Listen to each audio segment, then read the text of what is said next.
ಅಥಣಿಯ ಸಾಯಿನಗರದಲ್ಲಿ ಶಿವಾನುಭವ ಹಾಗೂ ಗುರುವಂದನಾ ಕಾರ್ಯಕ್ರಮ. ಬೆಳಗಾವಿ ದಿನಾಂಕ 10/7/2025 ಸಾಯಂಕಾಲ 7 ಗಂಟೆಗೆ ಅಥಣಿಯ ಸಾಯಿನಗರದ ಬಸವ ಉದ್ಯಾನವನದಲ್ಲಿ ಗುರುಪೂರ್ಣಿಮೆಯ ಪ್ರಯುಕ್ತ ಶಿವಾನುಭವ ಹಾಗೂ ಗುರುವಂದನಾ ಕಾರ್ಯಕ್ರಮ ಅದ್ಧೂರಿಯಾಗಿ ಜರುಗಿತು. ಈ ಕಾರ್ಯಕ್ರಮದ ದಿವ್ಯ ಸಾನ್ನಿಧ್ಯವನ್ನ ಇಳಕಲ್ ಚಿತ್ತರಗಿ ಸವದಿ ಮಠದ ಶ್ರೀ ಗುರು ಮಹಾಂತ ಮಹಾಸ್ವಾಮಿಗಳು ವಹಿಸಿಕೊಂಡಿದ್ದರು. ಅದರಂತೆ ಡಾಕ್ಟರ್ ಶ್ರೀ ಬಸವಲಿಂಗ ಮಹಾಸ್ವಾಮಿಗಳು, ಮಹಾಂತ ತೀರ್ಥ ಶೀರೂರ್ ಇವರು ಉಪಸ್ಥಿತರಿದ್ದರು. ಸಸಿಗೆ ನೀರು ಹಾಕುವುದರ ಮೂಲಕ ಈ ಕಾರ್ಯಕ್ರಮಕ್ಕೆ ಚಾಲನೆ ಕೊಟ್ಟರು. ಈ ಕಾರ್ಯಕ್ರಮದಲ್ಲಿ ಪ್ರಾಥಮಿಕ ಶಾಲಾ ಶಿಕ್ಷಕರಿಗೆ, ಪ್ರೌಢಶಾಲಾ ಶಿಕ್ಷಕರಿಗೆ, ಪದವಿ ಪೂರ್ವ ಕಾಲೇಜಿನ ಶಿಕ್ಷಕರಿಗೆ ಸತ್ಕಾರ ಮಾಡಿ ಸನ್ಮಾನಿಸಲಾಯಿತು. ಅದರಂತೆ ನಿವೃತ್ತ ಶಿಕ್ಷಕರಿಗೂ ಹಾಗೂ ದೈಹಿಕ ಶಿಕ್ಷಕರಿಗೂ ಕೂಡ ಸತ್ಕಾರ ಮಾಡಿ ಸನ್ಮಾನಿಸಲಾಯಿತು. ಮತ್ತು ಸಾಯಿನಗರದ ಜನರು ಪಾಲ್ಗೊಂಡು ಈ ಕಾರ್ಯಕ್ರಮಕ್ಕೆ ಶೋಭೆ ತಂದುಕೊಟ್ರು. ಈ ಕಾರ್ಯಕ್ರಮದಲ್ಲಿ ನಿವೃತ್ತ ಶಿಕ್ಷಕರಾದ ಶ್ರೀ ಎಸ್.ಬಿ. ಪಾಟೀಲ್, ಡಾಕ್ಟರ್ ಶಿವಕುಮಾರ್ ಕಲ್ಯಾಣಮಠ್, ಮುಖಂಡರಾದ ರಾಜಶೇಖರ್ ಟೊಪಿಗಿ, ಸ್ವತಂತ್ರ ಹೋರಾಟಗಾರರಾದ ಧನ್ವಂತ್ ಹಳಿಂಗಳಿ, ಕೊಬ್ರಿ ವಕೀಲರು, ಇಟಿ ವಕೀಲರು, ಕಾಂಗ್ರೆಸ್ಸಿನ ಹಿರಿಯ ಮುಖಂಡರಾದ ರಮೇಶ್ ಸಿಂದಗಿ ಹಾಗೂ ಮಾಜಿ ಸೈನಿಕರಾದ ಪಾಂಡುರಂಗ ಕಾಂಬ್ಳೆ ಇನ್ನೂ ಅನೇಕ ಹಿರಿಯ ಮುಖಂಡರುಗಳು ಪಾಲ್ಗೊಂಡಿದ್ದರು. ಕಾರ್ಯಕ್ರಮ ಮುಗಿದ ಕೂಡಲೇ ರುಚಿಯಾದ ಪ್ರಸಾದ ವ್ಯವಸ್ಥೆ ಕೂಡ ಮಾಡಲಾಗಿತ್ತು. ವರದಿ ವಿಠಲ್ ಕೋಕಾಟೆ, ಕರ್ನಾಟಕಂದ, ಅಥಣಿ.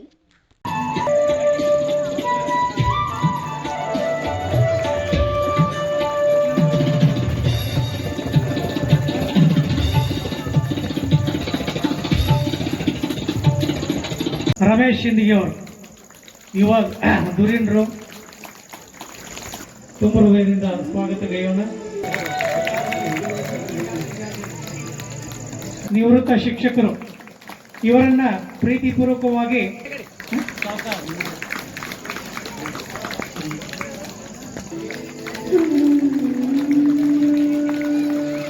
ಶೆಟ್ಟಿ ಅವರು,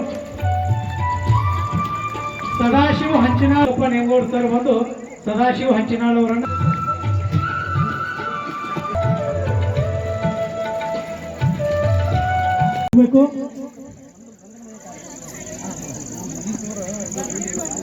ಹಾಗೆ ಈ ವೇದಿಕೆಯ ಬಲಭಾಗದಲ್ಲಿ ಎಲ್ಲ ಗುರುಮಾತೆಯರು ಆಸೀನರಾಗಬೇಕು. ಈಗ ಮಟ್ಟಪ್ಪನವ್ರ ಪರಿವಾರದ ವತಿಯಿಂದ ಎಲ್ಲ ಗುರು ಬಳಗಕ್ಕೆ ಜೊತೆಗೆ ಯೋಗ ಶಿಕ್ಷಕರಿಗೆ ಗೌರವ ಸಮರ್ಪಣೆ ಜರುಗ್ತಾ ಇದೆ. ಹಾಗೆ ಈಗ ಈ ವೇದಿಕೆಯ ಎಡಭಾಗದಲ್ಲಿ ಅಳವಡಿಸಿರುವಂತಹ ಆಸನಗಳಲ್ಲಿ ಆಸೀನರಾಗಿರುವಂತಹ ಅತ್ಯಂತ ಇವತ್ತಿನ ಕಾರ್ಯಕ್ರಮದ ಆಕರ್ಷಣೀಯ ವ್ಯಕ್ತಿಗಳಾಗಿರುವಂತಹ ಎಲ್ಲ ಪೂಜ್ಯ ಗುರುಗಳನ್ನ ಜೋರಾಗಿ ಚಪ್ಪಾಳೆ ಹೊಡೆದ್ರ ಮೂಲಕ ಗುರುಮಾತೆಯರು ಜರುಗ್ತಾ ಇದೆ. ಈ ಒಂದು ಸುಂದರ ಸಂಜೆಯ ಕಾರ್ಯಕ್ರಮ ಅತ್ಯಂತ ವರ್ಣರಂಜಿತವಾಗಿ ಶಂಕರ್ ಮಟ್ಟಪ್ಪನವರವರ ಸದಾಶಯದೊಂದಿಗೆ ಅವರ ನೇತೃತ್ವ ಹಾಗೂ ಪ್ರಾಯೋಜಕತ್ವದಲ್ಲಿ ಸಂಭ್ರಮ ಸಡಗ ಭಗಿನಿಯರು ಹಾಗೂ ಎಲ್ಲ ಮುದ್ದು ಮಕ್ಕಳು ಹೆಚ್ಚಿನ ಸಂಖ್ಯೆಯಲ್ಲಿ ಕಾರ್ಯಕ್ರಮದಲ್ಲಿ ಭಾಗಿಯಾಗಿ ಕಾರ್ಯಕ್ರಮದ ಶೋಭೆಯನ್ನ ಹೆಚ್ಚಿಸಬೇಕಂತೇಳಿ ಕೇಳ್ಕೊತಾ ಇದ್ದೀನಿ.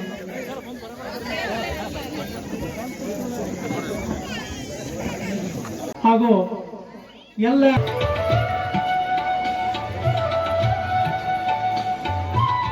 ವೇದಿಕೆ ಮೇಲಿನ ಪೂಜ್ಯರು ಹಾಗೂ ಗಣ್ಯರಿಂದ ಹಾಗೂ ಶಂಕರ್ ಮಟ್ಟಪ್ಪನವರವರಿಂದ ಸೇವೆಯಲ್ಲಿ ಸುದೀರ್ಘ ಸೇವೆ ಸಲ್ಲಿಸಿ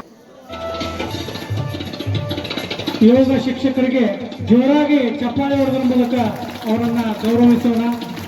ನಮ್ಮ ದೇಹದ ಹಾಗೂ ಮಾನಸಿಕ ಆರೋಗ್ಯದ ಬಹಳ ಆಗ್ಯದ. ನಮ್ಮ ಪೂಜ್ಯ ಶಿರೂರು ಶ್ರೀಗಳವರು ಎಷ್ಟು ದೂರದಿಂದ ಬಂದಾರಂದ್ರೆ ಅವ್ರ ಭಾಷಣ ನೀವು ಕೇಳಬೇಕಾಕತಿ. 12-1 ಗಂಟೆವರೆಗೆ ಮೊಬೈಲ್ನಾಗ ಇರ್ತೀರಿ, ಗದ್ಲಾಗ್ಬೇಕು.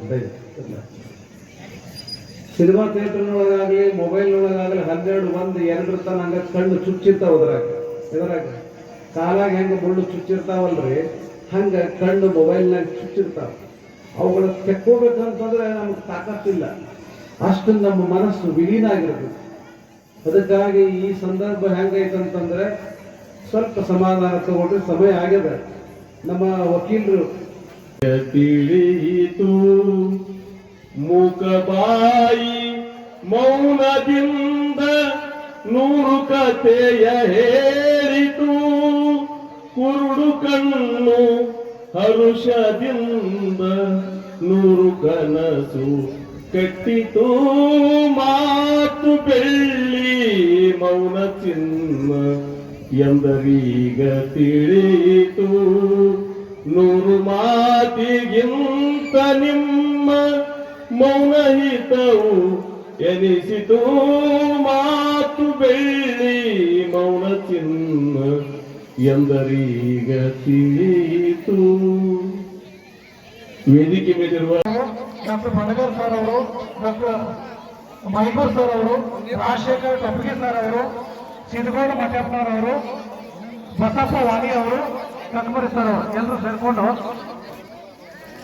ಬಸಪ್ಪ ವಾಣಿ ಕೆಂಪನವರು ಹಾಗೂ ಮಠಪ್ಪನವರು ವಕೀಲರು, MC ಕಟ್ಮರಿ ಅವರು ಎಲ್ಲರೂ ಬರೀ